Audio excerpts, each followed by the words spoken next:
बहुत बहुत आभार आदरणीय श्री प्रोफेसर जिनेन जी, आपने अपना आलेख प्रस्तुत किया। कर्म स्वभाव एक ऐसा ग्रंथ है कि जिस पर अगर स्वतंत्र ग्रंथ पर एक संगोष्ठी की जाए तो वो भी कम रहेगी, क्योंकि इसके वर्णन विषय बहुत अधिक हैं। अभी कल इस पर भाषा की बात कर रहे थे सर आप, तो उस पर भी एक आलेख है कि कर्म स्वभाव ग्रंथ का भाषागत अध्ययन, जिसमें कौन कौन से नियम का प्रयोग किया गया है, किस तरीके से किया गया है, इस पर भी कल एक आलेख प्रस्तुत होगा। आगे मैं निवेदन कर रहा हूँ डॉक्टर अरिहंत जी जैन, मुंबई, आप जैन अध्ययन केंद्र सुमैया विद्या विहार विश्वविद्यालय में असिस्टेंट प्रोफेसर के पद पर विराजमान हैं।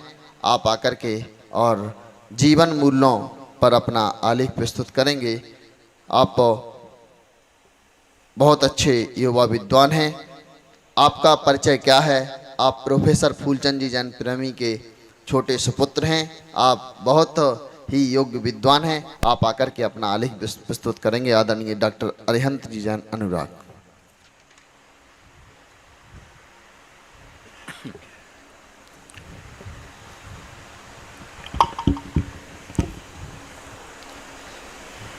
इंद सदवंदियाड़म तिहुअण हिद मधुर विसद वक्काणम अंतातीद गुणाणम णमो जिणाणम जिद भवाणम णमो जिणाणम जिद भवाणम। आचार्य गुरुदेव के चरणों में बारंबार नमोस्तु, आचार्य संघ के चरणों में नमोस्तु, आर्यिका संघ के चरणों में इच्छामी। हमारे आदरणीय सत्राध्यक्ष महोदय डॉक्टर सुरेंद्र भारती जी, सारस्वत अतिथिद्वय आदरणीय अनिल भैया जी और आदरणीय ज्योति बाबू जी, प्राकृत साहित्य के विषय में लगातार हमारे गणमान्य विद्वानों द्वारा उस पर प्रकाश डाला जा रहा है, उसकी समृद्ध परंपरा को बताया जा रहा है। प्राचीन और अर्वाचीन दोनों ही साहित्य पर यहाँ पर चर्चा हो रही है। और देखा जाए तो प्राचीन भारत की सभ्यता और संस्कृति का यथार्थ ज्ञान प्राप्त करने के लिए प्राकृत भाषा के जो ये साहित्य है ये अत्यंत महत्वपूर्ण है, उपयोगी है। चाहे अध्यात्म का चरम हो और अध्यात्म के चरम से लेकर जो जन सामान्य की जो समस्याएं होती हैं उसका जो समाधान है, जितना सूक्ष्म तरीके से हमारे प्राकृत साहित्य में हुआ है वो किसी अन्य भाषा के साहित्य में अल्पप्राय है। ये जो प्राकृत साहित्य है, जो साहित्य की एक सर्वमान्य परिभाषा है, हितेन सहितम साहित्यम, इस उक्ति को कहीं ना कहीं चरितार्थ करता है, जिसके अनुसार जो हित की भावना से युक्त है, जो कल्याण उत्थान की भावना से युक्त है, वो साहित्य है। तो इस प्रकार जो हमारे आगमों के साथ जो और भी जो प्राकृत साहित्य है, जैसे हमारे बहुत सारे ग्रंथ, गाथा सप्तश्री, सेतुबंध, वसुदेव हिंडी, वज्जालगम, ऐसी इतनी प्राकृत रचनाएं हैं जिसका आज के विश्व साहित्य में प्राकृत विषय कोई भी सानी नहीं है। आज 21वीं सदी में अनेक आचार्य भगवंत, मुनि भगवंत, विद्वान, उन्होंने अर्वाचीन विपुल साहित्य का प्रतिपादन किया है और इस माध्यम से वो हमारे जो प्राकृत की जो समृद्ध परंपरा रही है, कहीं ना कहीं उसको पुनर्जीवित करने में वो उसका परिश्रम कर रहे हैं, उनका अथक प्रयास नजर आ रहा है। इसी श्रृंखला में वर्तमान युग के परम प्रभावक बहुश्रुत मनीषी अभीक्ष ज्ञानोपयोगी आचार्य गुरुदेव वसुनंदी जी महाराज जी की, जिनकी अपनिर्भर भारतम विजजा वसु साव्या यारो समणा यारो अणुवेखा सारो रट्ठ संति महाजर्णो तच्च सारो वयण पामणतम और श्री सियल अणाहचर्यम जैसी लगभग 35 मौलिक प्राकृत कृतियां और अनेक संपादित कृतियां आधुनिक प्राकृत साहित्य की श्री वृद्धि के लिए एक अनुपम उपहार है। मेरा विषय है आचार्य वसुनंदी कृत अपनिर्भर भारतम में वर्णित नैतिक धर्म एवं मूल्य। आत्मनिर्भर भारत के सूत्र क्या होने चाहिए, ये आचार्य श्री ने अपनी स्वरचित प्राचीन नवीन गाथाओं के माध्यम से आत्मनिर्भर भारतम कृति के रूप में प्रस्तुत किया है। यह एक अनुपम कृति है जो लगभग 156 प्राकृत गाथाओं में, जिसमें कर्तव्य, क्षमा, अपरिग्रह, दान, विनयशीलता, परोपकार, सेवा भाव, देश रक्षा आदि अनेक नैतिक धर्म एवं मूल्यों को बहुत ही सहज, सरल और सरस रूप में प्रस्तुत किया गया है। आचार्य श्री ने इन्हें महाधर्म की उपाधि दी है, जिसके नैतिक आधार पर व्यक्ति और समाज अपने आत्म कल्याण के साथ साथ आत्मनिर्भर भारत के निर्माण में भी अपनी महत्वपूर्ण भूमिका निभा सकता है। इस ग्रंथ की भाषा शौर सेनी प्राकृत है और जो कि सभी लगभग दिगंबर जैन आचार्यों द्वारा अपनाई गई है। और इसमें एक और अच्छी बात है कि इस प्राकृत गाथाओं का भावार्थ हिंदी, अंग्रेजी और संस्कृत भाषा में भी दिया गया है, जो इस कृति को जन जन से जोड़ता है। अब आत्मनिर्भर भारत की बात करें तो आत्मनिर्भरता को अगर हम लोग आध्यात्मिक परिप्रेक्ष्य में देखते हैं तो ये हमें भेद विज्ञान की ओर ले जाती है। आत्मा पर निर्भर यानी शरीर से अनासक्ति। तो जहां देह मात्र ही साधन है आत्म साधना का और आत्म तत्व को जानना देखना ही मात्र ध्येय है, इसलिए इस आत्मनिर्भर भारतम इस कृति की जो महत्ता इसलिए भी बढ़ जाती है कि ये कृति आत्मनिर्भरता के साक्षात उदाहरण, वीतरागता के प्रतीक आचार्य श्री द्वारा प्रतिपादित की गई है, जिन्हें आज हमें उनका सानिध्य मिल रहा है। क्योंकि मुझे ऐसा लगता है कि जो वीतरागी संत हैं उनसे बड़ा आत्मनिर्भरता का प्रतीक कोई भी नहीं हो सकता है। तो उनके द्वारा ये लिखित है, जो इस चीज को आत्मसात कर रहे हैं, जिसको इम्प्लीमेंट कर रहे हैं, तो इसकी महत्ता और भी बढ़ जाती है। आत्मनिर्भर भारत वो अवधारणा है जो भारत को उसके स्वावलंबन रूप में परिभाषित करती है। स्वावलंबन का अर्थ क्या है? अपनी क्षमताओं और प्रयत्नों पर आश्रित रहकर कार्य करना। हम अक्सर अपनी असफलताओं से घबरा जाते हैं, लेकिन व्यक्ति की महानता उसके प्रयत्नों पर निर्भर करती है, ना कि उसकी सफलता या असफलता पर। ऐसे व्यक्ति विश्व को मानसिक दृढ़ता, सहनशीलता और आत्मनिर्भरता की शिक्षा देते हैं। देखिए, स्वावलंबन का पाठ किसी विद्यालय में अलग से नहीं पढ़ाया जाता है। स्वावलंबन के लिए इच्छा शक्ति, विल पावर और कठोर परिश्रम की आवश्यकता होती है। जीवन की आवश्यकताएं स्वावलंबन की भावना को धीरे धीरे विकसित करती है, क्योंकि स्वावलंबन की नींव जो है वो नैतिक धर्म एवं मूल्यों पर ही आधारित होती है। धर्म का व्यावहारिक अर्थ बताया जाता है कर्तव्य पालन। कर्तव्य चाहे व्यक्ति के प्रति हो, समाज के प्रति हो, राष्ट्र के प्रति हो, ये सब धर्म के अंतर्गत आते हैं और इन्हें सच्चे रूप में निभाना ही आत्मनिर्भरता की ओर बढ़ना है। आचार्य श्री इसी बात को इंगित करते हुए कहते हैं कि धर्मी कौन है? तो वो कहते हैं, फल कंखाई विराजे कर्तव्यम पालन्ते ते धम्मी कंखाजुद धम्मोणो देदिकया विवर णिब्बाणम। ये कहते हैं कि जो फल की आकांक्षा के बिना कर्तव्य का निर्वहन करता है, कर्तव्य का पालन करता है, वे धर्मी हैं। और जो आकांक्षा के युक्त करते हैं उनको श्रेष्ठ निर्वाण को नहीं दे सकते।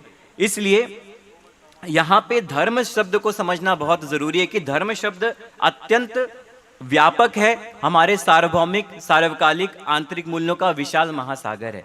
धर्म का उद्देश्य क्या है? कहा जाता है धरति धारयति व लोकम इति धर्मा, यानी जो लोक जीवन में धारण करने योग्य है वो धर्म है। अब धर्म को अगर हम इस प्रकार से समझे, अगर धर्म की भी संधि कर देते हैं तो धर प्लस म, यानी धर का अर्थ हो गया धारण करने योग्य, और म का अर्थ यहाँ पे अगर हम मूल्य लगा लें तो जो धर्म जो मूल्यों को धारण करता है वो धर्म कहलाता है। तो इसी अब आचार्य श्री ने कर्तव्य धर्म को महाधर्म कहा है। वो कहते हैं कि कर्तव्य पालन सय महाधम्मोपत्ययम जीवस्य परम सच्च निष्ठाये सुधम्मी पालदि कर्तव्यम, यानी प्रत्येक जीव के लिए कर्तव्य का पालन करना ही महाधर्म है। देखिए, धर्म का नैतिकता के साथ इसलिए भी प्रगाढ़ संबंध हो जाता है क्योंकि वो व्यक्ति को नीति धारण करने के लिए प्रेरित करता है। वस्तुतः धर्म यदि आचरण है तो नैतिकता उसका उपनेत्र कहलाता है, और ये उपनेत्र ही जीवन को संयमित करने की दिशा प्रदान करता है। नैतिक कर्तव्यों का आधार व्यक्ति की नैतिक चेतना है, और इन कर्तव्यों का पालन व्यक्ति स्वतः ही करता है। आचार्य श्री कहते हैं कि अपनिर्भरतम तः धम्मो शीलो पत्तेय जीवस्य अपनिर्भरोणो जो मिदोव खलु पराहीणो सो। यानी आत्मनिर्भरता प्रत्येक जीव का धर्म और शील यानी स्वभाव है। जो आत्मनिर्भर नहीं है उसके लिए कहा गया है कि वो कैसे है, पराधीन है, मृत के समान है। और इसके विपरीत जब हम स्वावलंबन की बात कर रहे हैं तो स्वावलंबन मनुष्य को क्या बनाता है, यथार्थवादी बनाता है, आशावादी बनाता है, आत्मनिर्भर बनाता है। अब इसी अगले चरण में एक और गाथा आती है, उसमें आचार्य श्री देश धर्म को महाधर्म बताते हैं, क्योंकि देश का नागरिक होने के नाते वो कहते हैं कि हमारे कर्तव्य हैं, हमारी जिम्मेदारी है कि भारत की प्रभुता, अखंडता, उसकी रक्षा करे, उसको अक्षुण्ण रखे, और आह्वान किए जाने पर राष्ट्र की भी सेवा की जाए। तो उज्जितो अर्ण भावम रखे दी जह जोगी अपधम्मम गेही रखी दब्बो सग देशो सया कुडुम्बम व। यानी ये कह रहे हैं कि जिस प्रकार योगी अन्य भावों का त्याग कर आत्मधर्म की रक्षा करता है, उसी प्रकार स्वपरिवार के समान गृहस्थों के द्वारा सदा ही देश की रक्षा भी करनी चाहिए। अब जैसे हमारे यहाँ सूत्र है परस्पर उपग्रहो जीवानाम, जिसमें उपकार की बात की गई है, परस्पर एक जीव का दूसरे जीवों के प्रति उपकार, क्योंकि जगत में निरपेक्ष जीवन नहीं जिया जा सकता है, सापेक्ष जीवन ही जिया जा सकता है। तो इसी भावना को बहुत ही सुंदर उदाहरण, मैं बहुत जल्द, आप खड़े ही हुए कंटिन्यूसली, मैं अभी शुरुआत ही की है, मैंने क्या ओके ठीक है, ओके ठीक है, तो मैं बस पॉइंट्स पढ़ देता हूँ, ठीक है, ओके। तो हाँ, उन्होंने बहुत सुंदर उदाहरण जो प्रस्तुत किया है वो मैं प्रस्तुत कर रहा हूँ। हाँ ओके, सुंदर उदाहरण वाला सुन लीजिए बस, बाकी तो नहीं उतना करूँगा। रुखाड़ जो जनते सयसग पुष्प पत्त फल कट्ठे ही। यानी ये कहते हैं कि वृक्ष अपने पुष्प, पत्ते, फल, काष्ठ से सदा सभी का उपकार करते हैं। एक वृक्ष होता है वो सबके लिए उपकारी होता है, उसकी हर एक चीज यूजफुल होती है ना। तो वो कहते हैं कि, और एक चैलेंज करते हैं कि किमणो हो जाते तहेव परो वयारणो मानुसो भी। यानी क्या मनुष्य को भी उसी प्रकार परोपकारी नहीं होना चाहिए, मतलब अवश्य होना चाहिए। तो यहाँ पर सेवा का तात्पर्य, आचार्य श्री का तात्पर्य यह है कि किसी की मदद के रूप में अकेला नहीं देखना चाहिए, बल्कि इसे एक कर्तव्य के रूप में अपने जीवन में धारण करना चाहिए, क्योंकि मदद तो हम केवल भावना के अंतर्गत करते हैं, यह हमारे जीवन में उद्देश्य होना चाहिए। बाकी हाँ, और इसे ही वो आत्म शांति का बीज भी कहते हैं, और कहते हैं तुट्ठी परो वयाराणम भावोद्भोज्य जलालब्ध अथेसु अपसंति वियमसो अपने भर भारत हेदु। यानी यथालब्ध पदार्थों में तुष्टि और परोपकार का भाव हो, यही आत्म शांति का बीज है और आत्मनिर्भर भारत का हेतु भी है। फिर अपरिग्रह की बात यहाँ पे एक और आई है कि अपरिग्रह भी महाधर्म, यानी अपरिग्रह महाधर्म के विषय में आचार्य श्री का मंतव्य अनासक्ति से है। हम सभी जानते हैं आसक्ति यानी मूर्छा ही परिग्रह है। तो यहाँ पे जो इकोनॉमिक इनइक्वालिटी आती है, यानी आर्थिक असमानता आती है, वो इसी वजह से परिग्रह की वजह से आती है। इसी के कारण शोषण भी होता है। तो आर्थिक असमानता यानी इकोनॉमिक इनइक्वालिटी को मिटाने का उपाय ही अपरिग्रह है, और परिग्रह के निरोध हेतु परिमाण व्रत का प्रतिपादन किया गया है। वो कहते हैं अपरिग्रहो खलु बहाधम्मो तम पालनते सयजोगी गेहि सहा जहा शक्ति पालदु ए देशरुवेण। यानी निश्चय से महाधर्म है अपरिग्रह, और योगी उसका सदा पालन करते हैं। गृहस्थ सदा यथाशक्ति एक देश रूप से उसका पालन करते हैं, क्योंकि अपरिग्रह जो वे किसी वस्तु के त्याग का नाम नहीं है, बल्कि उस वस्तु में निहित जो ममत्व है, जो आसक्ति है, उसका नाम परिग्रह होता है। तो अर्थार्जन जो होता है वो धर्म संगत होना चाहिए, उसमें ममत्व नहीं होना चाहिए। इसी प्रकार दान के विषय में भी वो स्व और पर के कल्याण हेतु अपनी वस्तु का त्याग किया जाता है, वो दान है। आगम में दान के भेदों की व्याख्या करते हुए 4 प्रकार के दान बताए गए हैं, औषधि, शास्त्र, अभय, आहार। तो उन्होंने इस विषय में भी कहा है, बहुत अच्छा है कि दयारो पुवक्खरो मयारो पच्छा वर्णमालाए दाड़म हु पड़मम धम्मो अड़ंतरम मग्गणम हवेदी। यानी वर्णमाला जो होती है अपनी, उसमें द कार पूर्व अक्षर है और म कार उसके पश्चात आता है। तात्पर्य ये है कि दान प्रथम धर्म है, मांगना तो उसके बाद होता है। तो उन्होंने इस भावना को अति इति शीर्षक वाली गाथा के माध्यम से बहुत ही उदाहरण पूर्वक और तर्कपूर्ण शैली में समझाया है। वो कहते हैं कि ऐडीरम विघादगम फसल घादगो तहणीणा भावो धड़ा हियारी विरदु समाणम दुजहा जो गमता। वो कहते हैं कि जो नीर होता है, अति नीर जो होता है वो फसल के लिए घातक है, और नीर का अभाव भी यानी पानी का अभाव भी फसल का घातक है। उसी प्रकार अधिक धन भी घातक है और धन का अभाव भी घातक है। इसलिए धन के अधिकारी को यथा योग्य धन वितरित करता रहना चाहिए, दान पुण्य करते रहना चाहिए। इसी प्रकार क्षमा धर्म के विषय में भी उन्होंने कहा कि क्षमा आत्मा का धर्म है। और क्षमा के लिए यहाँ पे एक ये है कि क्षमा जब हम लोग पर्युषण पर्व में मनाते हैं तो क्षमा क्या है, सबसे पहले आती है और सबसे लास्ट में हम उसका एक तरीके से कलशारोहण करते हैं। तो उसी प्रकार धर्मों की आधार भूमि क्षमा है। और क्षमा का दूसरा अर्थ क्या है, पृथ्वी। तो यदि क्षमा, तो पृथ्वी भी देखिए किसी एक तरीके से बताया गया, क्योंकि क्षमा रूपी आधार ही नहीं होगा तो मार्दव, आर्जव आदि जो धर्म होते हैं उनका जो महल है, उनका जो प्रासाद है वो टिक नहीं सकेगा। तो आचार्य श्री उपाय बताते हुए यहाँ पे आत्मनिर्भर भारत का सृजन क्षमा धर्म को धारण करके अर्जित किया जा सकता है, इस प्रकार का उन्होंने बताया है।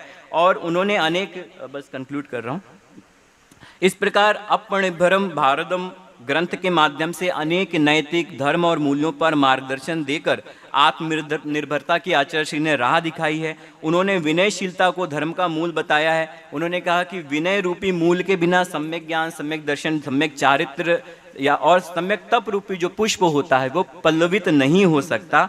और उसके लिए उन्होंने एक बहुत अच्छी गाथा है कि रमंती फल जुड़, जिसकी बहुत ज़रूरत है हमें आज। विनयशील, विनय धर्म का मूल कहलाता है। रमंती फल जुड़ रुखा होज विनयशीला गुण जुत्तड़ा, यानी फल से लदे हुआ जो वृक्ष होता है वो झुक जाता है। उसी प्रकार जो विनयशील व्यक्ति, सज्जन पुरुष होता है वो भी मानी नहीं होता, वो भी विनयी होता है। इस प्रकार उन्होंने विनय के विषय में और क्षमा के विषय में कई सारे मैंने पढ़ा है इसको। और ये ये मेरे लिए बहुत सौभाग्य की बात थी कि ये विषय मुझे आचार्य श्री ने स्वयं दिया। ये पुस्तक मुझे उन्होंने भेंट की थी स्वाध्याय के लिए। मैंने इसको पूरा पढ़ा और फिर मुझे लगा कि ऐसे तो बहुत सारे बिंदु हैं, लेकिन इसमें हम नैतिक मूल्यों और उसकी व्याख्या अगर हम इसको कुछ निकाल पाएँ तो वो कहीं ना कहीं सार्थक होगा। इस पे और भी विषय बन सकते हैं। तो इस प्रकार हम धर्म, विनय, क्षमा अगर हम इसको अपने आचरण में धारण करते हैं तो हमारा तो कल्याण होगा ही, स्व कल्याण तो होगा ही, पर कल्याण भी होगा और आत्मनिर्भरता के निर्माण में भी हम अपना सहयोग प्रदान कर सकेंगे। इसी भावना के साथ मैं अपना स्थान ग्रहण करता हूँ। मुनिश्री के चरणों में नमोस्तु।